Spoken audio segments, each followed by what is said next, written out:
जिला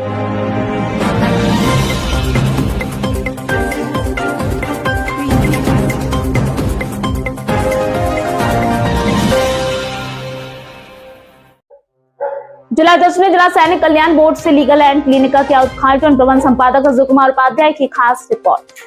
हमारा समाचार दर्शन न्यूज के लिए। बलिया जिला जज अमित पाल सिंह के आदेश अनुसार एवं जिला विधिक सेवा प्राधिकरण बलिया के अपर जनपद न्यायाधीश सचिव श्री हरीश कुमार के निर्देशन पर नालसा वीर परिवार सहायता योजना 2025 के अंतर्गत जिला सैनिक कल्याण बोर्ड में लीगल एंड क्लिनिक का उद्घाटन किया गया है। लीगल एंड क्लिनिक का उद्देश्य पूर्व सैनिक परिजनों और आश्रितों को निःशुल्क विधिक सहायता मुहैया कराना है।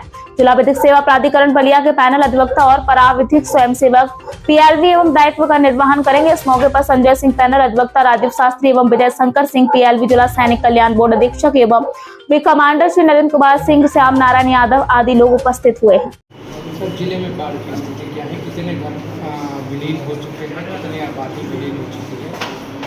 जनपद में गंगा का जो जलस्तर है वो काफ़ी बढ़ा हुआ है।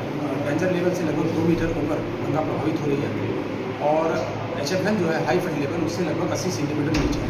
इसकी वजह से हमारे जनपद के 23 गाँव अभी तक प्रभावित हो चुके हैं। 6000 से अधिक की जनसंख्या प्रभावित है।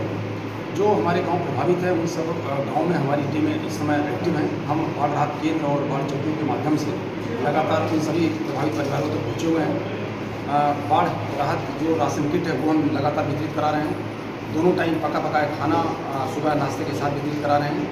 लगातार हमारी चिकित्सीय टीमें और पशुधन की टीमें एक्टिव हैं गाँव में। किसी व्यक्ति को, किसी परिवार को कोई परेशानी ना हो चिकित्सा से संबंधित और उनके जानवरों से संबंधित, उसके लिए हम लगातार प्रयास कर रहे हैं। एक सबसे बड़ी समस्या कटान की है। गंगा के उस पार बिहार साइड में हमारे 3 गांव हैं, चक्की नौरंगा, भगवानपुर और उदय छपरा।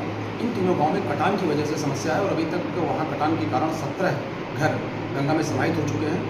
इस पर प्रभावी नियंत्रण हमारे लिए एक चुनौती है। बाढ़ का पानी कम हो उसके बाद हम इस पर नियंत्रण बनाने का प्रयास कर रहे हैं।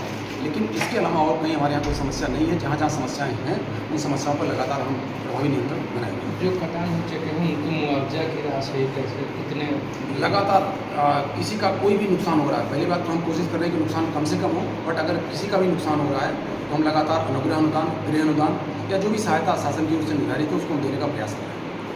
जैसे लोगों को चिकित्सीय टीम के माध्यम से किस तरह से रेस्क्यू किया जा रहा है और नाव की व्यवस्था क्या है जो घिरे हुए हैं? हमारे जनपद में DRF की 2 टीमें लगातार एक्टिव हैं, डिप्टी कमांडेंट की टीमें। इसके अलावा हमने हर गांव में गांव की आबादी के हिसाब से 2 या 3 बड़ी नावें भी लगा रखी हैं। किसी को कोई असुविधा न हो इसके लिए हमारी चिकित्सीय टीमें लगातार एक्टिव हैं।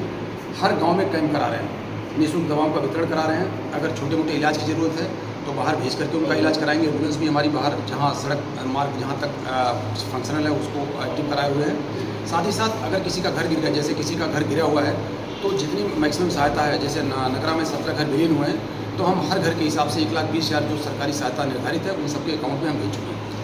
कंट्रोल रूम के माध्यम से किस तरह से जिलाधिकारी निगरानी कर रहे हैं 24 घंटा किस तरह? हमारा जो जनपद का कंट्रोल रूम है वो कलेक्ट्रेट में हमने स्थापित कराया हुआ है। वहाँ 2 लैंडलाइन नंबर और 1 toll free number, 1 mobile number लगातार फंक्शनल है। 8-8 घंटे की 3 शिफ्टों में हमारे अधिकारी कर्मचारी वहाँ लगातार बैठे हुए हैं, लोगों से सूचनाएँ इकट्ठा कर रहे हैं। हमारा लगातार मोबाइल फंक्शनल है। कोई भी छोटी सी सूचना आ रही है तो हम उस पर तत्काल कार्रवाई करा रहे हैं। सभी जनपद वासियों से मैं अपील करूँगा कि ये आपदा की स्थिति है। पानी बढ़ने की वजह से बहुत सारे लोगों को परेशानियां हैं, इसे हम स्वीकार करते हैं, लेकिन इन परेशानियों में हम उन्हें अकेला नहीं छोड़ेंगे। जिला प्रशासन उनके लिए लगातार 24 घंटे सतत प्रगतिशील है। कहीं कोई समस्या हो आप बताइए, हम आपके लिए सदैव तत्पर रहेंगे।